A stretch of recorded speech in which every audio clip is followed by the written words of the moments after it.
Hello and welcome back to another episode of Beeps Media. This is episode number two. I'm calling this The Fields of Elysium because I can't help myself.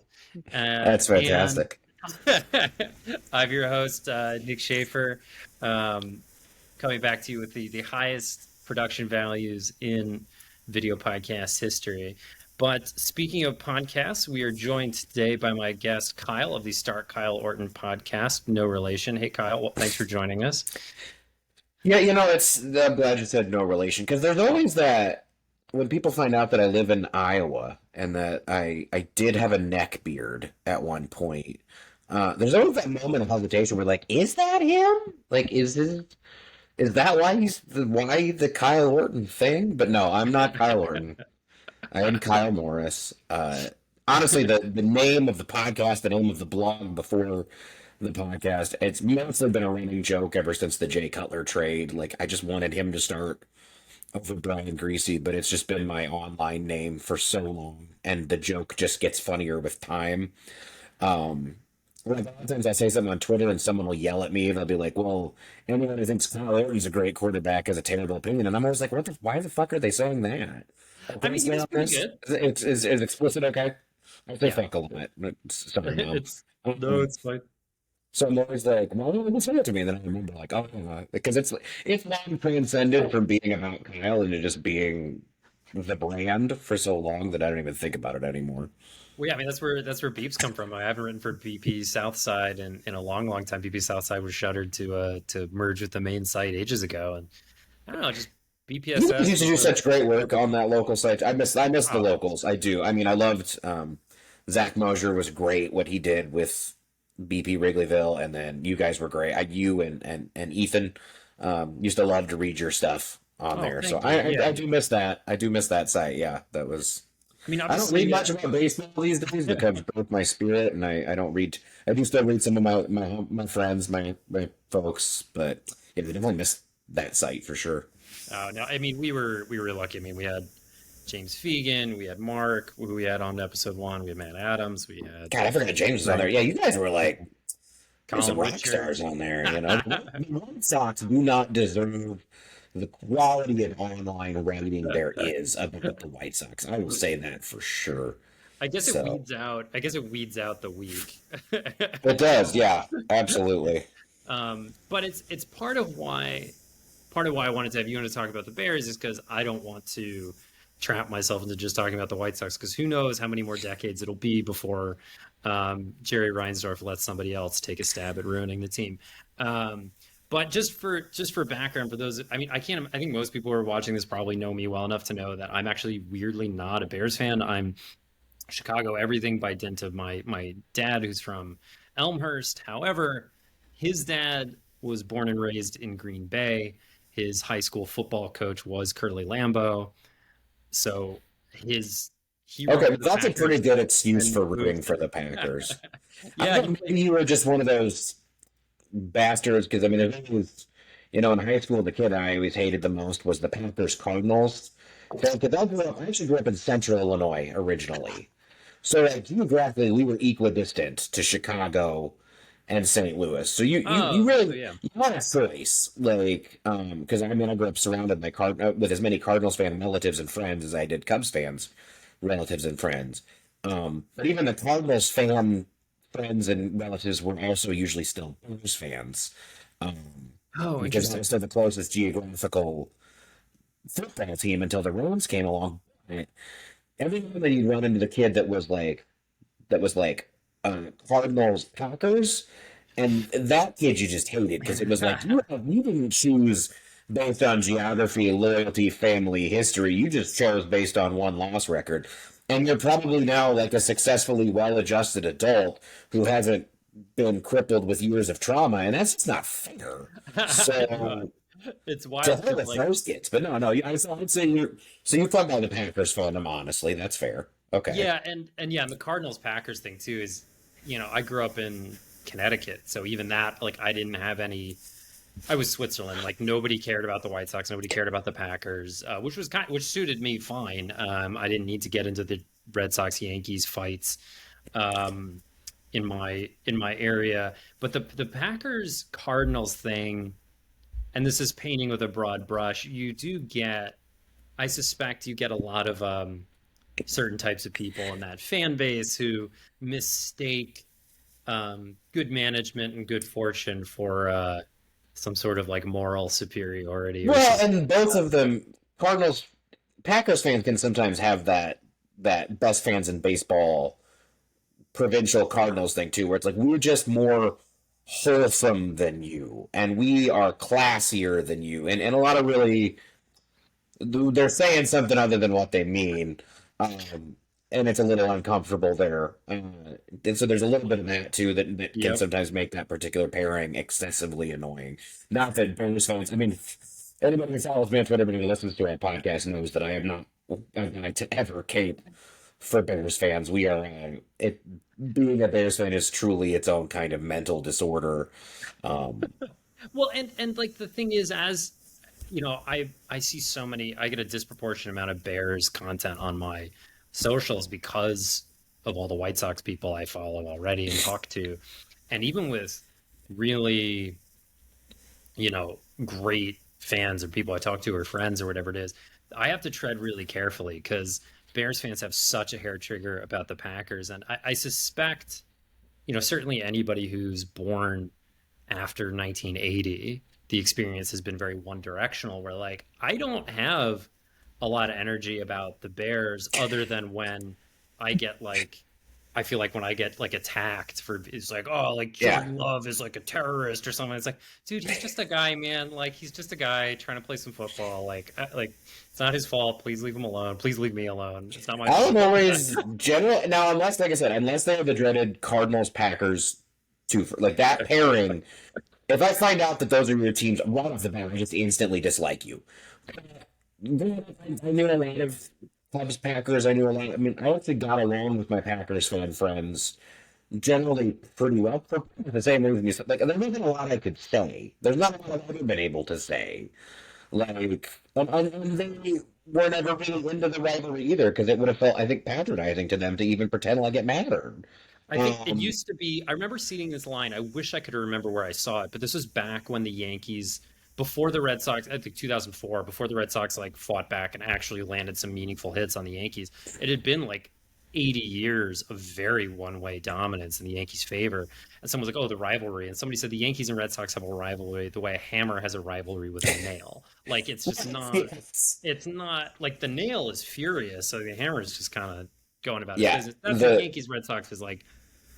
Yankees fans still got like real irritable about the Red Sox, which Yeah, is no, the fan base, if anything, that I squabble with most in football terms. I mean, in baseball terms, I mean, Cardinals fans really are insufferable human beings. There's no doubt about that. But Cubs fans are too. Again, I am not. You won't really see me find me caping up for my crowd very often. I'm usually embarrassed by association, but Cardinals fans in general suck. They do. no, But you get some weird, yeah, in you get some NFL weird terms, they takes. usually class the most with Vikings fans because Vikings fans are a tremendously they are an insecure fan base, and I get it because they're a fan base usually defined by getting so damn close so many times, only to Yeah, be let down at the end. The Bears are just in my lifetime have been defined mostly just by complete incompetence, which builds up a kind of apathy and a dead inside feeling that protects you from, in some ways, from becoming a horrible asshole. Whereas the constant pinpricks of losing five, six, seven, however many NFC Championship games. I mean, you lost an NFC Championship game to Kerry Collins. That shit sticks with you. Like oh it yeah, stays deep Vikings in your. fans. I guess they're like the NFC Bills. I guess right? Yeah, pretty much. Yeah, Is that yeah. their sort of? I mean, obviously, any given year it Yes, changes, but with the facade of their whole Minnesota nice crap on there, the politeness hiding all of that deep rage inside. Whereas Buffalo Bills fans don't even pretend that they're civilized human beings, and I no, respect that. they're just an Yeah, Andrew WK song like "Come to Life," which absolutely. is like Yeah, they're not fighting with me. They're Bills fans are not busy fighting with you. They're busy trying to blow up a porta potty. So you yeah, got to they're fighting respect them. inanimate objects. They're not Yeah, fighting people. absolutely. No, it's. I definitely have more energy about the Vikings than the other two teams in the division. as a Probably Packers. because you've seen the Obviously, Packers lose to the Vikings a couple times. It's happened. but the thing that's drove me crazy about the last, like, about like the Kirk Cousins era, or like that whole, was every year I'd listen to sports. Most of my rivalries are with like sports media, where I want to like reach out and yell back at them, but I can't, so I'll do it on my YouTube channel. Um, where like every year they'd be like, "Oh, the Vikings, like look at their skill positions, and like look at this," and it was like the offensive line sucks. And every year I'd be like, "The offensive line sucks," like, and until proven otherwise, it sucks. And like the Packers' offensive line was very good for most of these years, and it's like, so you can't just, it's like, oh, why do the Packers always beat them? It must be Aaron Rodgers. Like, yeah, Rodgers helped, but like every year you get halfway through the season and you could turn on a Vikings podcast and they'd be like, huh, why is like our offense, why are we so bad? Why is the offensive line getting annihilated? It's because it's yeah, you drafted Garrett Bradbury, like Yeah, they cool. don't. And he was getting hyped for like offensive rookie of the year when he wasn't even the best offensive line, interior offensive lineman in the division in that draft, because Elton It Jenkins went is. after It Bradbury. is funny how administrations and head coaches change, but really the three of the four NFC North teams have in a lot of ways been very static for the last 10, 15 years, and the same problems reoccur, the same strengths. The Vikings find wide receiver talent. They do. They're very good at it. They get They, they draft the best wide receiver of their generation they every find so some often at good pick 20 or defensive whatever. backs generally. They struggle to develop the offensive line. The Bears struggle to develop the offensive line. Now, the Vikings, at least, I feel like generally sometimes invest more in it than the Bears They do. The try. Bears, when it comes, we'll probably get into this here in a little bit, but the Bears, when it comes to the offensive line, are very much that Simpson line of the we've tried nothing and we're out of ideas. I mean, the Bears have had an offensive line for probably, I'm 35. They've probably had an offensive line for 30 of my 35 years. Um, but at the You same just had time, one good offensive lineman, and now he can't get himself off of all no, of your media, even though he assaulted a reporter or something. Like, yeah, oh, and Kurtz, yeah. yeah, that's all it takes When they for. drafted Darnell Wright, someone pointed out that it was the first time they had spent, I think, even a top 10 pick on an offensive tackle in 40 years.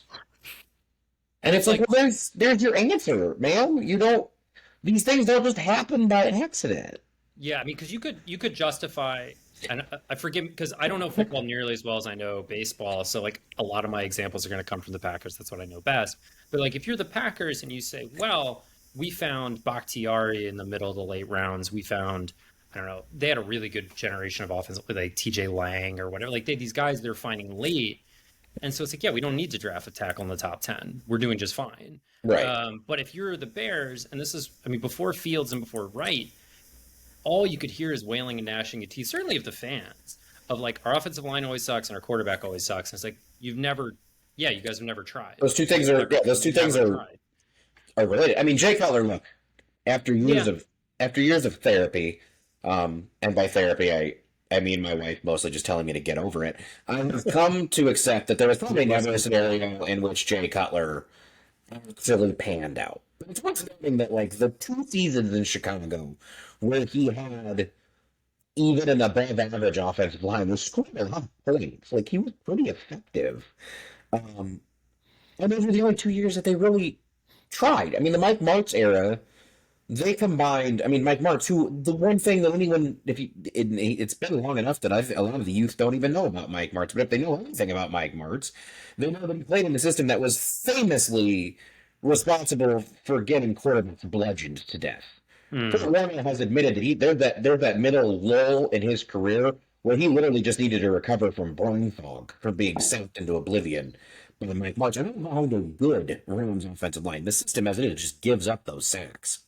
And the big that system, knowing the stress that it puts on offensive lines and on quarterbacks to begin with, and then they didn't invest in the offensive line at all, and then we're surprised at the combination of the cheapest offensive line in football and the most ridiculous scheme in offensive line for offensive linemen in football led to a quarterback who hadn't really held the ball too damn long, but he sacked 10 times in one half against the Giants, which Oh, one of my geez. favorite Legacy Bears media moments. Rick Kellner then wrote a column alleging a conspiracy theory that what actually happened was that Jay Cutler basically went into a diabetic coma.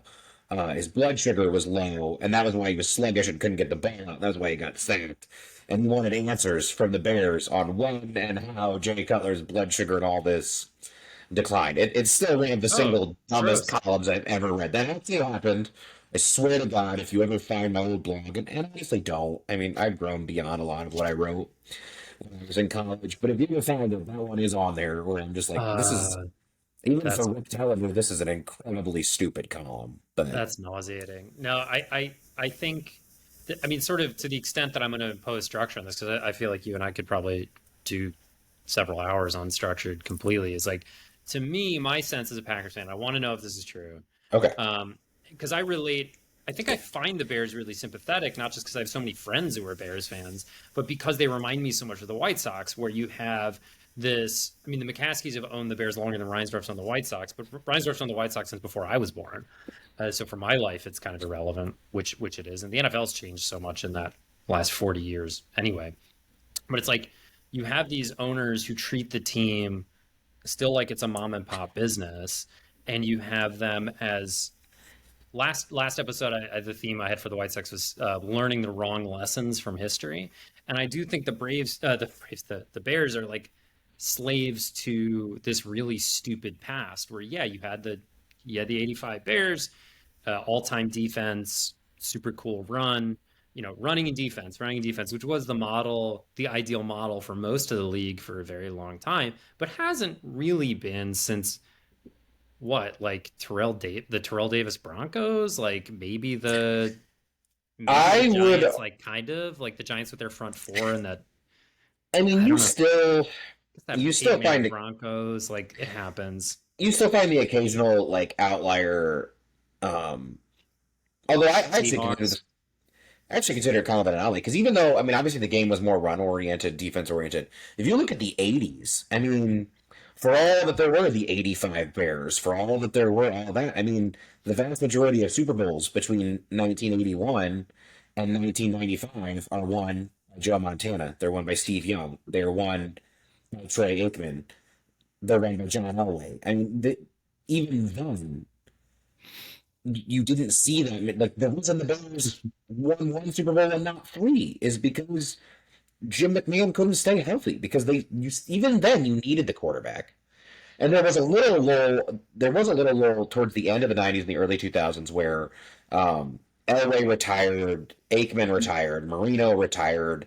There was like a deficit, like a generational handoff where those guys retired, and it took a little while before the next generation, Peyton Manning, Tom Brady, etc., those guys really started to take off. So there was a little lull there where you could build a team around Ray Lewis. the 2000 Ravens happened, the 2002 Buccaneers happened. Mm. There was a little lull there, but I would say at the very least, and it's farther back, at the very least, since at least the 2004 draft is one that I like to use as a Okay. marker too. When you have Rivers, Eli, and Roethlisberger all enter the league in the same year too. I mean, at that point, you have those three become franchise quarterbacks. You have Aaron Rodgers joining the next year.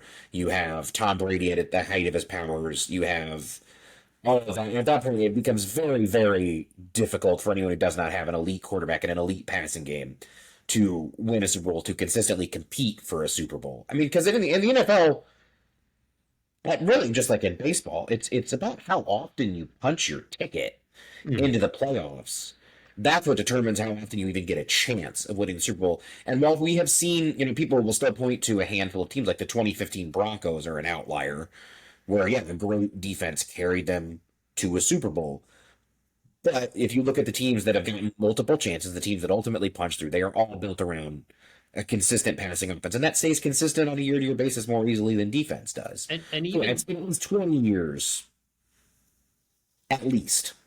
and even with that's interesting thing about 2004. You're right, because like Rogers coming in after that, even Alex Smith wound up having a decent career. But you look at I've heard people cite 2011. I think the Cam Newton draft, because that was when the um, CBA changed, so that people started chasing those like rookie quarterback contracts even more so. You try to get the cheap quarterback who's and then you build a super team around them, and you had like Goff, the McVay Goff team make it and then score 3 points in the Super Bowl because they had one weird trick and doctors hated them. But like once the weird trick was solved, they had nothing.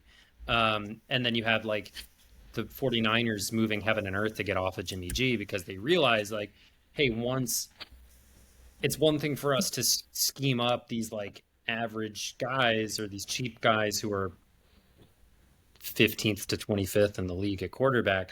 Once Andy Reid does it with like once one of these scheme guys gets the weapon, like, you know, our cute tricks aren't as good. Like when you do the cute Right. tricks with Pat Mahomes instead of with Jared Goff, like it's that Yeah, much you more can do a lot successful. more. There's a lot Yeah. more clubs in the bag. Well, I mean, this Yeah. happened in college football too, where like Nick Saban for the longest time treated quarterback as an afterthought and built up everything else and made guys, like oh god, trying to even think who was AJ McCarron or whatever, Oh yeah, yeah. made them look like functional college quarterbacks and all that, and then he Mac finally Jones. he just got blitzed to death by like a truly elite talent like Trevor Lawrence and guys like that. And he was like, fine, if I absolutely have to, I will go out and I will recruit a fantastic quarterback. And then Alabama just reels off never-ending national titles because I've been at to the end of the one college day, football game, and it was an Alabama Tennessee game, and Jalen Hurts started the game, and Tua came in at for him when they were up 50 points. It yeah, was like it's just two yeah, the NFL insane. I mean, Pro Bowlers. they had like five guys who ended up becoming first-round quarterbacks or second-round quarterbacks in the NFL on the roster at one time. There was a point where they had Hurts, Tua, Mac Jones, all of them were on the same roster. Bryce Young overlapping with them at all? No, I Maybe. think he was a little bit after, but yeah, it's preposterous, and so it's like, yeah, I get why you try to save there and there, but ultimately, like the easiest way to success is if you have a Kyle Shanahan or you have an Andy Reid, just give them a gun, like why try to overthink? Just give them. Let them go thermonuclear with a guy, and then you can fill in the rest later. I mean, Patrick Mahomes covers up Yeah. a multitude of sins for the Chiefs at And all now their times. defense is good. But the Bears, meanwhile, are chasing 85. Right. That like you have Reinsdorf up there saying, I want to build my whole team out of David Eckstein's because Tony La Russa loved David Eckstein. And it's like they won, like Eckstein helped them win, but he's not why they won. Like Right. Albert Pujols and Chris Carpenter are why they won. Jim Edmonds is why they won. So now you've got like, and it doesn't help that I guess the other two most successful Bears seasons that I can remember would have been 2018 and 2010, like the conference championship. Well, I guess 2000, it was 10-6, they three, go to the Super Bowl. Yeah. 2006. But like, and that comes in too. So I have a theory about that I want to ask you about. Is like you have to win with running and defense, and it's like, look, if your defense is good, that's great. If your running game's good, that's great. Like the Eagles aren't complaining about being good at those things, but like the Eagles also have Jalen Hurts, Devonta Smith, and AJ Brown. Like they traded for AJ Brown and paid for him. And I guess so. To me, like you guys, you traded up for Mitch. Even the guy who was involved with that decision has kind of talked about that. It's always after, what was it, that interview with, what's his name? Josh Lucas. Josh Lucas. Yeah. I mean, like, to his credit, he kind of went up there and ate his crow. But like, even then I still didn't, I would have had follow-up questions, but like you've got Ryan Poles here. This is year two. He inherits Justin Fields. Now, like for me, I have such a like pet theory that like black quarterbacks still I think get undervalued like crazy in the draft. You always have these stories like you're like, oh, here's the consensus top or here's the best players, and then you get into the draft process and it's like, whoa, Mitch Trubisky like interviewed real well, and it's like, oh, that's weird how I he didn't think interview well, and oh, CJ Stroud, he's like didn't test well, and it's like this still happens because like you go through the top 10. Who are like the 10 best quarterbacks in the league? Because I bet you like all but one or two of them are like non-white quarterbacks who yeah, slid. pretty much. Yeah. Well, I mean, I do think that is turning just a little bit. I actually think it was a good sign for the league that Will Levis went where he was supposed to go, and where he should go in the draft. Yes, And this you draft was saw Bryce, you exceptional. saw AR, you saw CJ go. But now I would have changed up the order of how those three went myself, but it certainly was not held against Bryce Young that he, was a person or was No, a that's true. That's true. uh, Not non-white white. quarterback, which is great. But I do think maybe Zach Wilson and Mitch Trubisky, that those two coming so recently together, has started teams to investigate their own bias a little bit. Because yeah, I thought there was a potential for a lot of stupid. There was a moment in time there, and there were certainly still draft analysts who were prone to this bias, even though they're not officially didn't work for teams. Will Levis is better than CJ Stroud. He's blah blah blah. Like that. That was actually people said that. Oh yeah, there were people who Um, were saying he might go like I don't think anybody so had him one, but I think a lot of people go, oh, he might go two or three. Oh yeah, no, I mean the rumor originally when because I was obviously following everything to see what the Bears were going to get for the number one pick. The rumor originally was that the Colts were the team that was going to move up from Hmm. 4 to 1, and it was so that they could make sure they got Will Levis. So it still affects the process, no doubt. And Justin Fields obviously was a guy. Now look, Lamar a lot of Jackson comes to mind.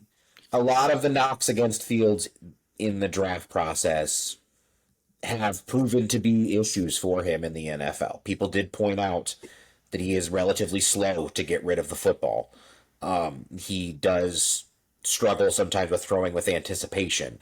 Those were fair knocks, but there were other knocks that we know were bullshit. The whole first one in, or last one in, first one out nonsense that Dan Orlovsky spread. I mean, nothing in his NFL career. This is a Yeah. guy who has taken it on the chin for 3 years for a bad organization, and and one time has complained when he said, that he thought he was thinking too much and that it was coaching, and then immediately retracted it. And even, I mean, really, Even the even full context of that quote, because I remember he's that he not was really saying throwing them under the bus. Yeah, no, he was like, they're giving me lots of information, and he's like, I'm struggling to like I mean, the implement it. process. Yeah, That's not even necessarily a so there criticism. were fair knocks on Fields in the draft process, and there were unfair ones. And again, I mean, Zach Wilson going Crazy. second in that draft was exactly what you're talking about.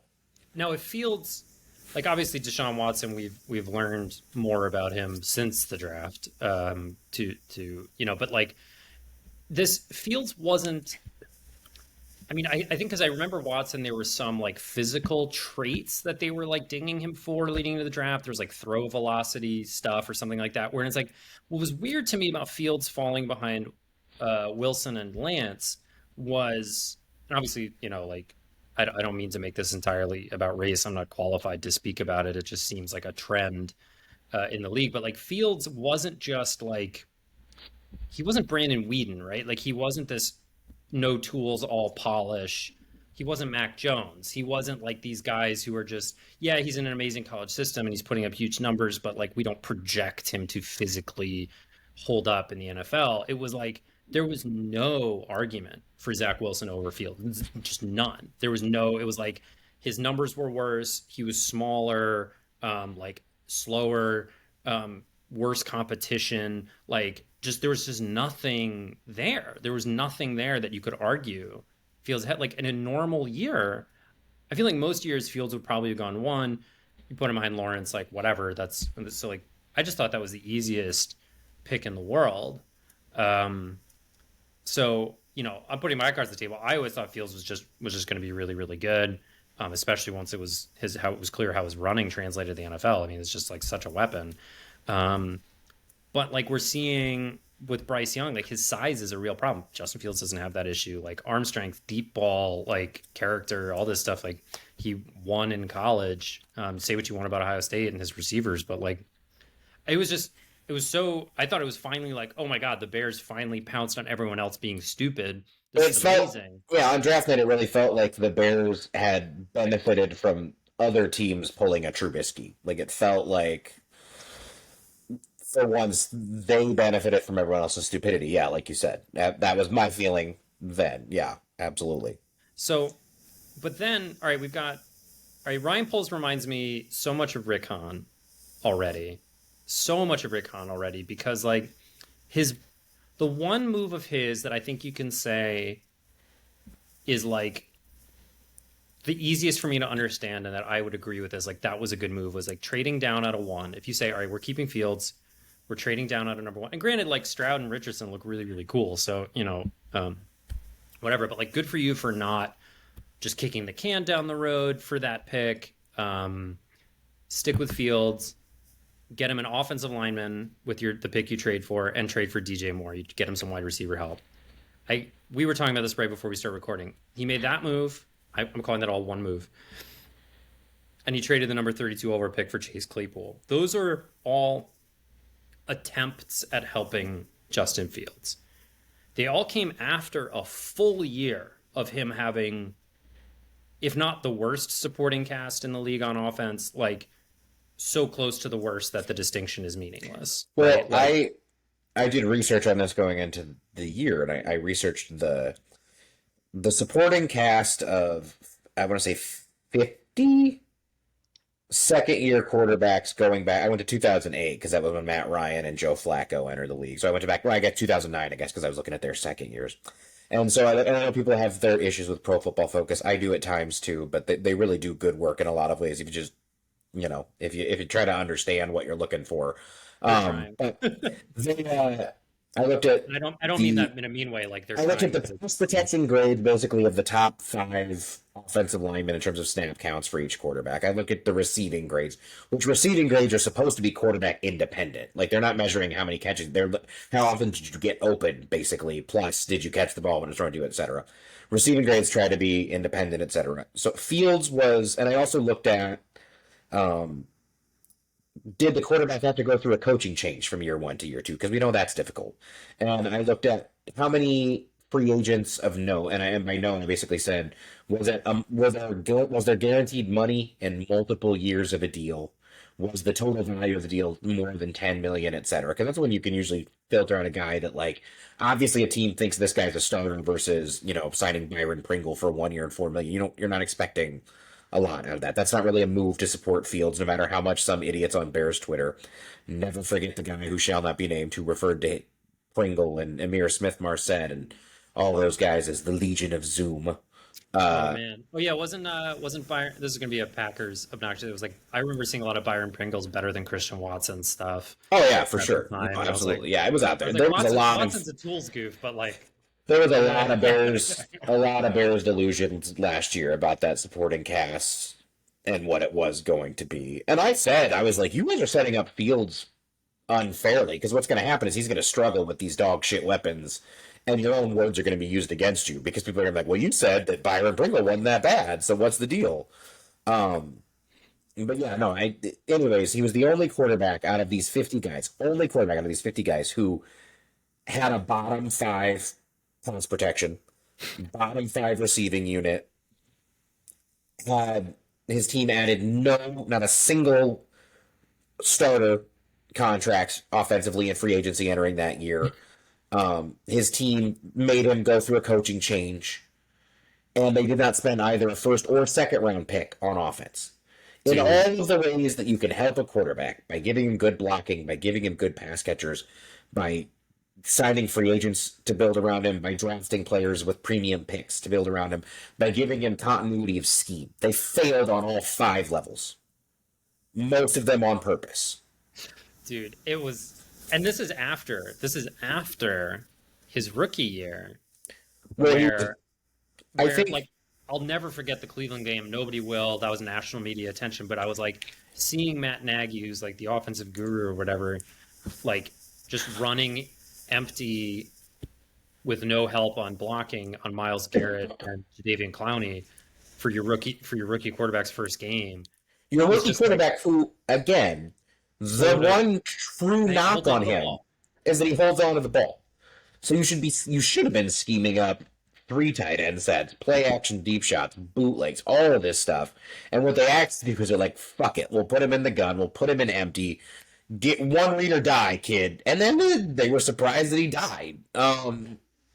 And it was like Sam Mustipher or whatever trying to block Miles Garrett, and it's like, And it was 40-year-old Jason Peters trying to well, block hey, Miles Jason Garrett for Peters the is a most. Hall of Famer, so Yeah, I mean, exactly. He just got him a few years late. He's just a little overcooked at this point. yeah, he'll be fine. Yeah. He knows what to do. But so yeah, so like I'm already like overlooking that, and then you have last year, and Poles comes in, and I'm just sitting here thinking like, all right, you're saying we're tanking, we're not trying to win this year, we're doing a rebuild, we're going to eat all this dead money, we're going to sell off all of our productive veterans that we have midway through the season on the defensive side of the ball, and it's like, well, if you're going to see what you got in Fields, you either are the dumbest people on the planet, or you're trying to sabotage him.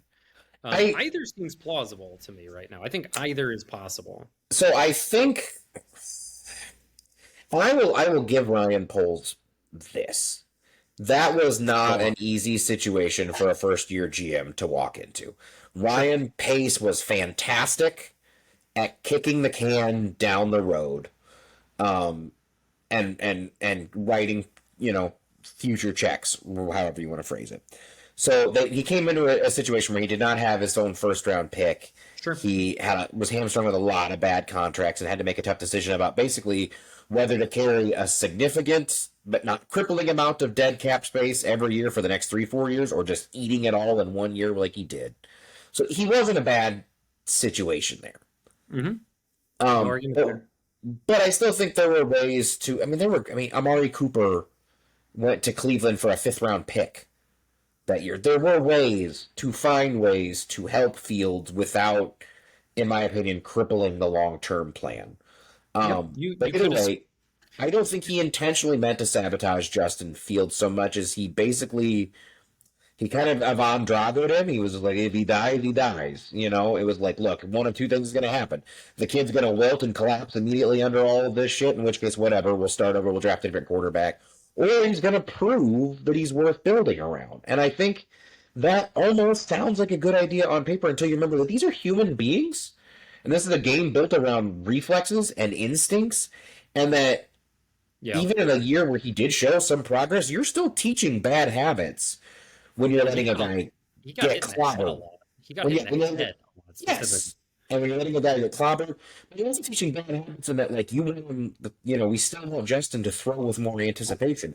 But you know what you learn to do when you try to throw with anticipation to Equanimous St. Brown and he's not where he's supposed to be and the ball gets picked off? When you try to throw with anticipation to Dante Pettis and he drops the football, you stop doing it. Like, you Yeah. realize you get punished for doing the right thing. Yeah, You you're like stop doing it. if You if Colt Kmet or David Montgomery are like wide open 3 feet away from me, I will throw them the ball. Like those are what you learn is like safe to not get picked off or get you killed or get them. You know what I yeah. mean? Like that was It pretty just much what was it. Like it that was what solidifies bad habits. And I mean, and you're seeing this. He started. Hopefully, I mean, I hope they're not just flukes. I hope they're not just flash in the pan.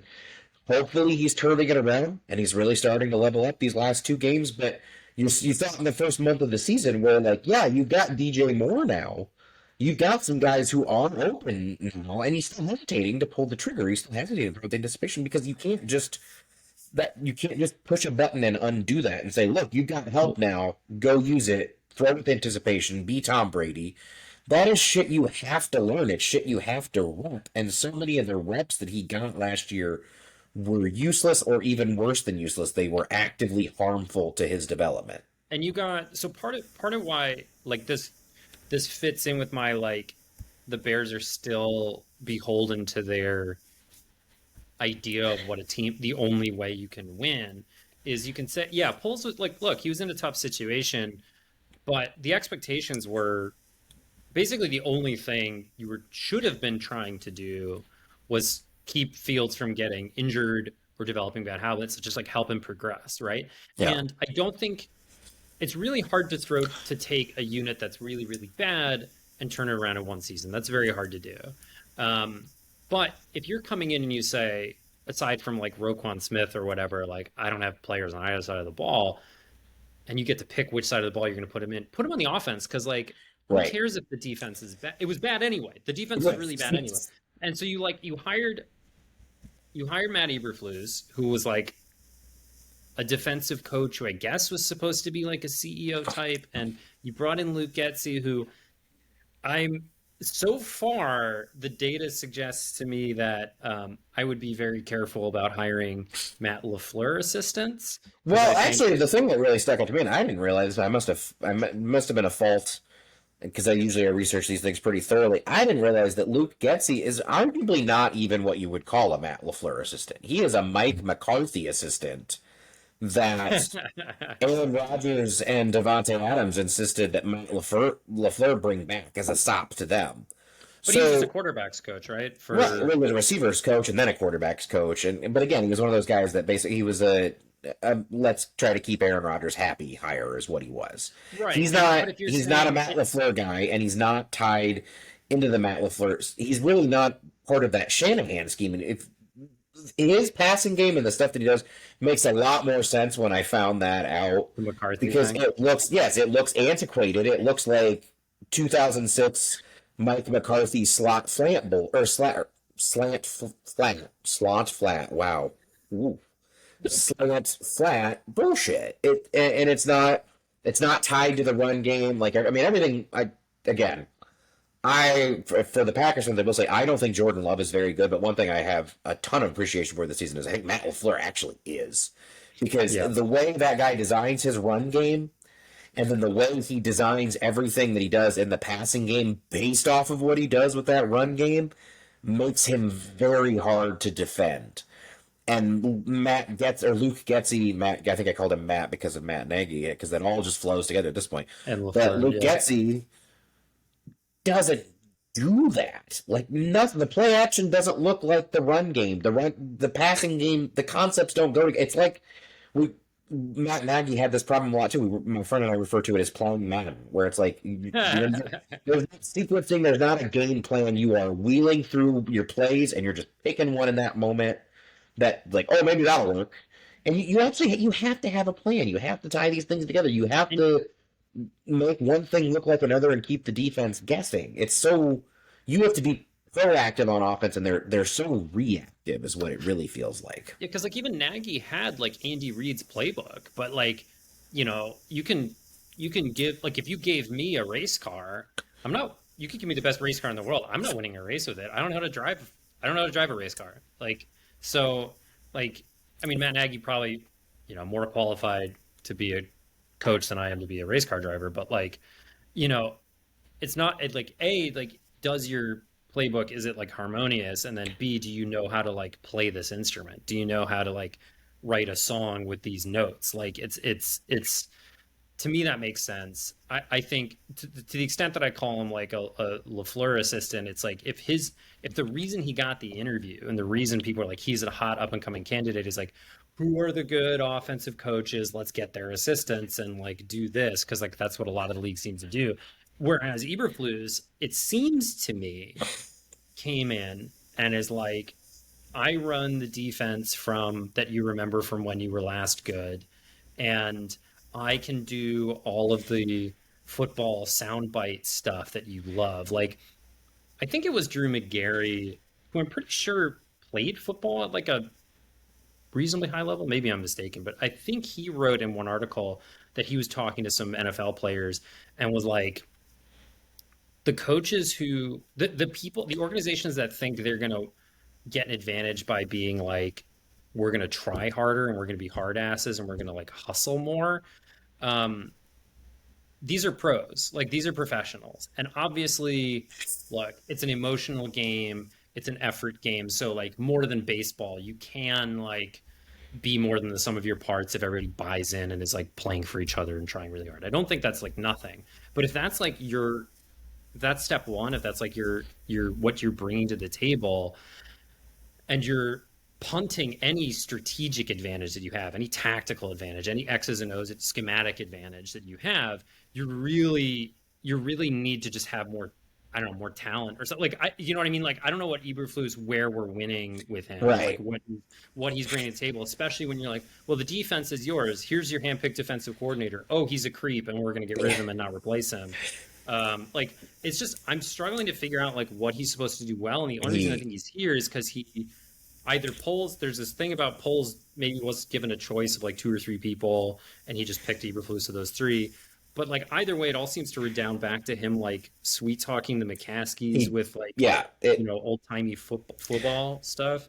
he has the job because he is a Rod Marinelli disciple. Rod Marinelli was obviously Lovey's last defensive coordinator in Chicago. Um, and he spoke of tremendous reverence for the Bears way, which, first of all, no one should have reverence for the Bears way. They're a bad football team and have been for 3+ decades now. But yeah, everything he sold them was gym teacher bullshit. He is it's every I mean pretty much everything about him now. I just it's just the office space. Like, what is it you would say that you do here? He can't answer There, questions. He can't it's answer a he can't. question. Yeah, there's nothing. Well, and like one thing that pissed me off very much was so we were sold that this guy was a leader of men, a molder of men, leadership and buy-in. That was his competitive advantage. But then I was told that one of the reasons the Bears passed, for example, on George Pickens in the draft and took Jaquan Brisker instead, was that Pickens had these unspecified character issues. And I was like, well, if he has character issues, aren't you using the competitive advantage of your leadership? Mike Tomlin. Yes, Mike Tomlin is the guy that actually demonstrates the value of that. Yeah, Bill Belichick is the guy that gets malcontents to play. He and will why? take your Sorry, go ahead. I he interrupted will you. take your undervalued asset and he will get him to play. If Matt Eberflus is a guy that can always have Boy Scouts to begin with, then Yeah, that's not a competitive advantage. Yeah, of course, every team wants to draft the guy who is super talented and also has a great personality. But when you're dealing with the second round, the third round, what you're looking at is either in the later rounds of the draft, there's basically two kinds of players. That's really it. There is the guy who lacks the physical ability but has the grit and the know-how and all that, or you have the guy with the physical ability and there's something wrong with him. And the teams that consistently win, the teams that consistently do well in the NFL, the teams that take that guy who has top tier talent, but there's something wrong with him, and they coach out the something wrong. And the Bills consistently pass on that guy in favor of the grit dude. And what you end up with is teams that sometimes have relatively high floors, but no ceiling whatsoever. And then they look around and wonder why they don't have these blue chip players that are the core of a championship contending team. It's because you don't take risks But on players who can be special.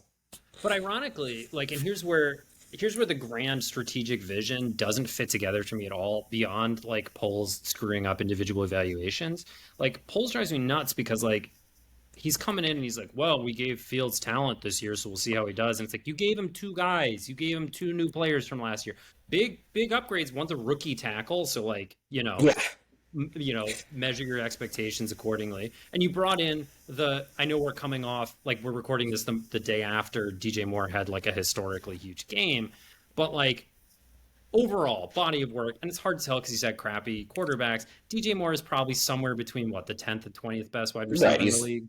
I don't think it's. You didn't bring in like, he's not even Stephon Diggs. Like, he's probably Yeah, like diet Stephon Diggs, which is awesome. yeah, Like, great. I love DJ Moore. I think it's cool. I hope he gets a chance. He gets a chance to show how good he can be when he's not getting Sam Darnold throwing him the ball or whatever. But like, when you say, oh, we like fixed the talent problem, it's like your running back room is fine.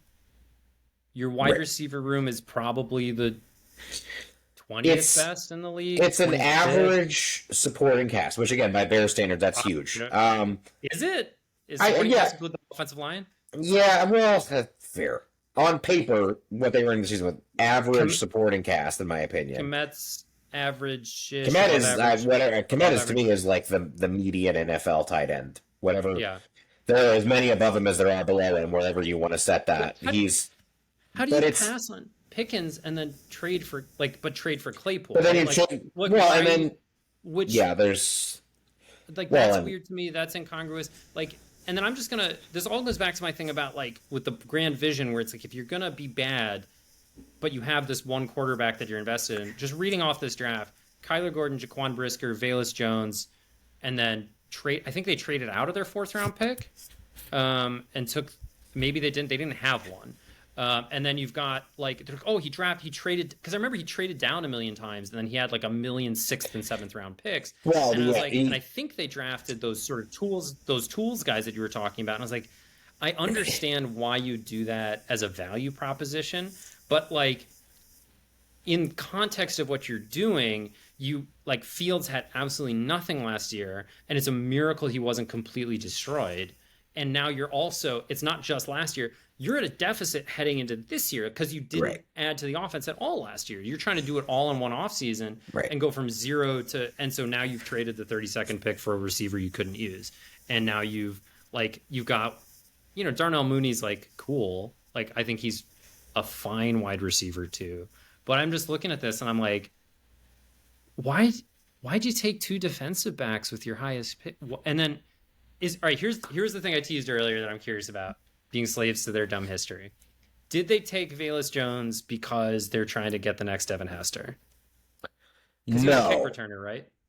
no, I think they took Valus Jones because they got fooled at the Senior Bowl, and also because they bought. Uh, I think Ryan Poles. He is a very analytical GM.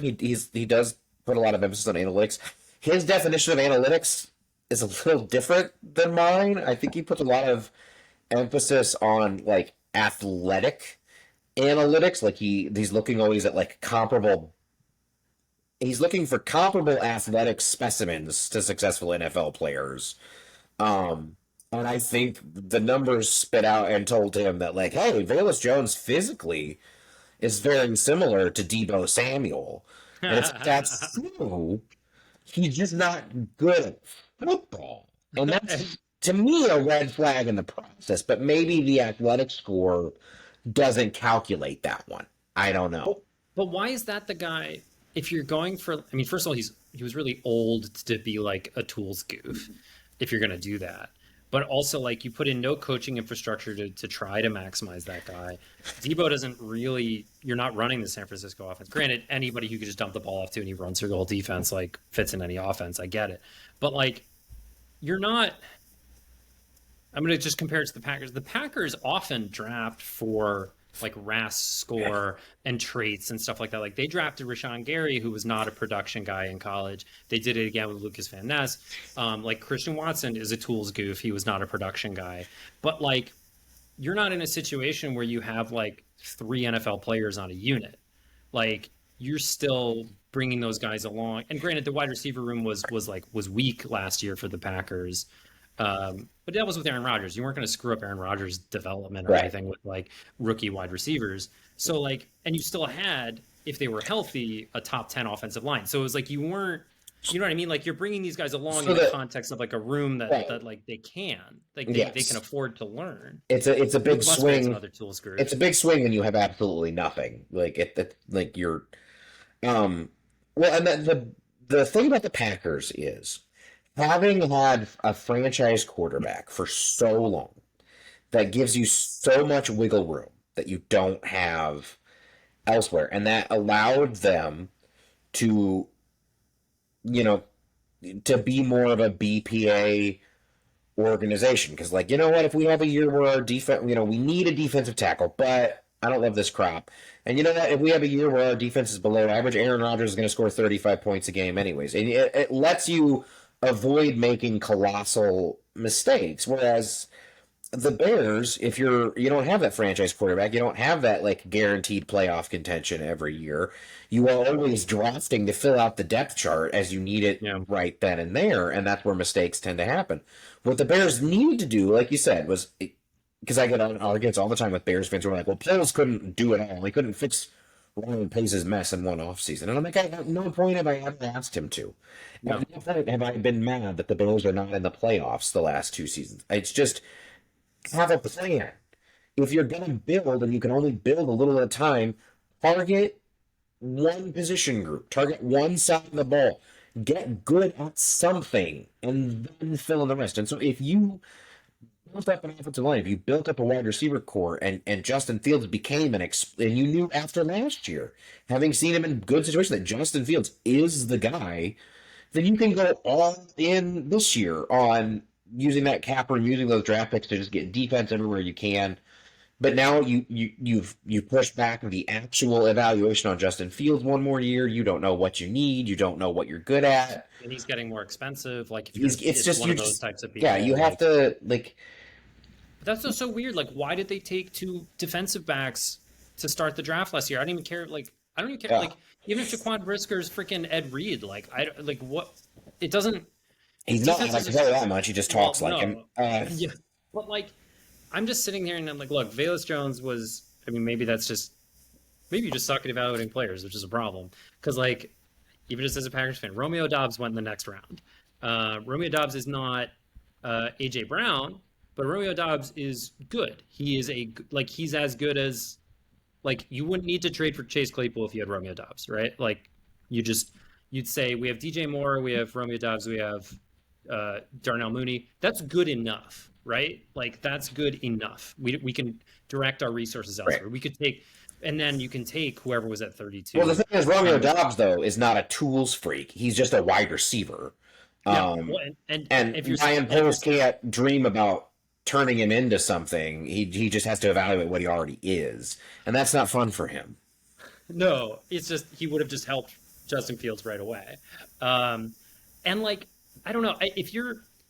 It seems to me so much easier to, like you said, build up one side of the ball, and if you already have Justin Fields there, like build up the side of the ball that needs to function. Because if your defense sucks, it's demoralizing. It sucks to watch, but like. Well, bad news, you have invested on the defense, and it still sucks anyways. So That's such a Rick Hahn move. The Chase Claypool trade is a Rick Hahn move. Investing everything in the defense and having the defense and still having a bad hiring a defensive coach and still having a bad defense is such a Rick Hahn move. Trading Roquan Smith and then to save money and then spending all that money on a linebacker anyway is like who's not as good is like such a like Rick Hahn move. But he fits the scheme. The 20-year-old defensive scheme stops nobody. He fits it. He fits it. Well, that's good. I mean, hey, he was on the Bills, and the Bills are good. Was he on the Bills? Can't remember. He was on the Bills. Yes. Their names are too similar. Can I just Edmonds and Edwards? They're too similar. It's not fair. Yeah, Edmonds and Edwards. Everyone. They need to be on different conferences, let alone the same like position group on the same team.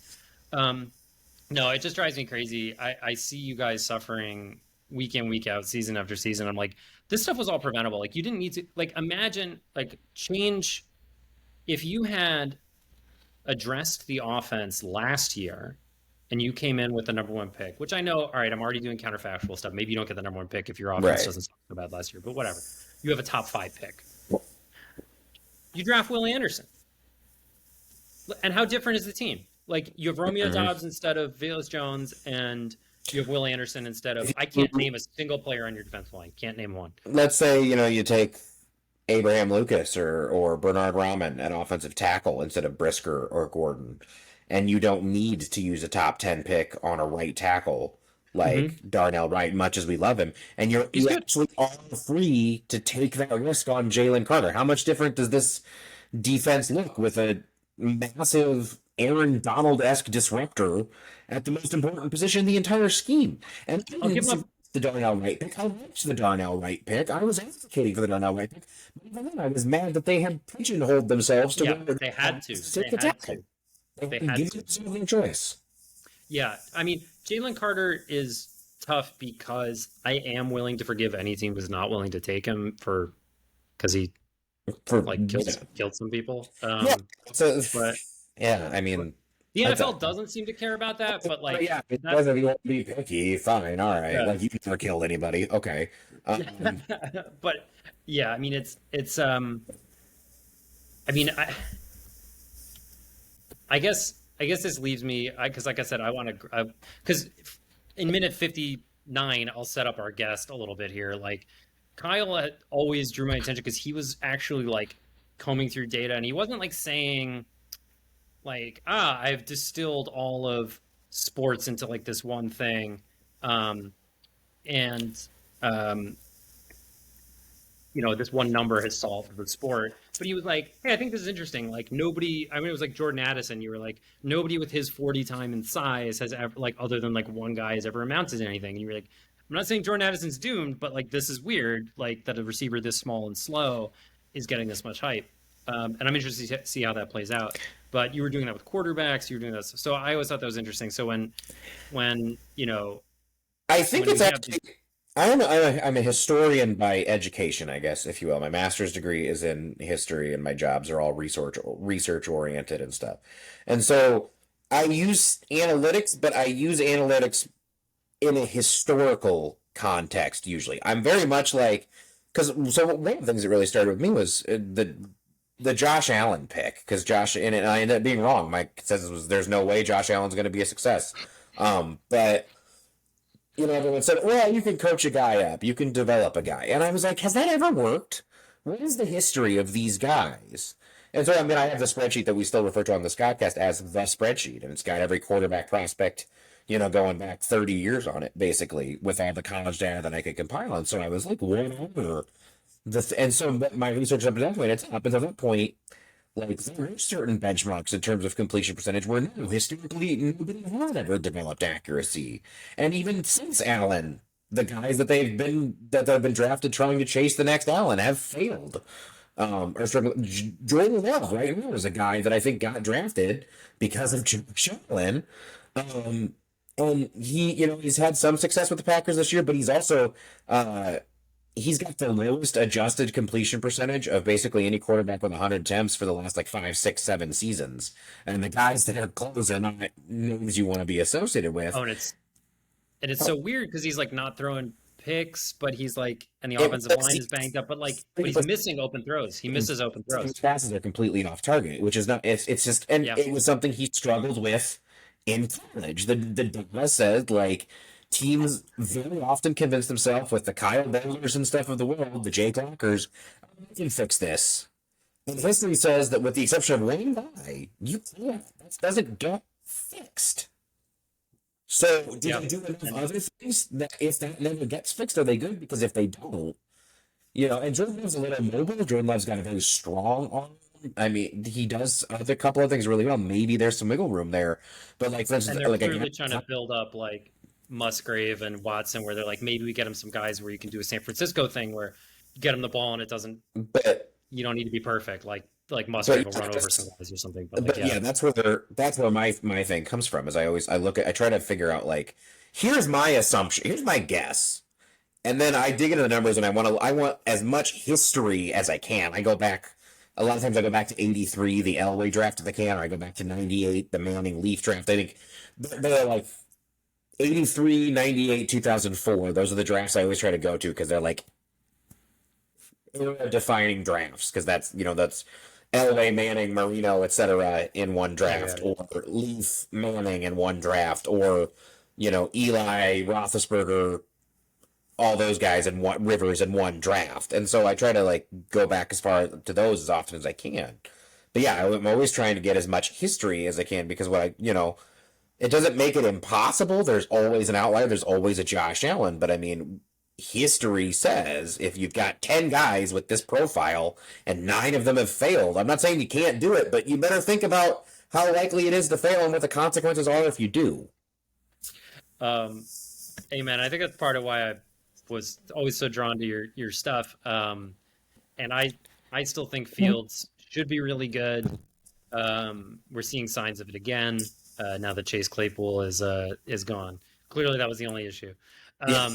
But thank you so much for coming on. I'm sure I'd love to have you on again because I learn a lot from. But and I'm sure you have a bigger following than I do. This is only the second episode, but if you want to plug into your socials or your podcast, absolutely, yeah. But if you guys ever want to join me, if you want to hear more of my ranting, the SKOdcast is Stark Hallerton podcast is found pretty much wherever you can find podcasts. So, but yeah, no, I got to drop out. I do have to pick up a kid from school. But thank you so much for having me. This has been fun. Oh, no, pleasure was all mine. Thanks so much.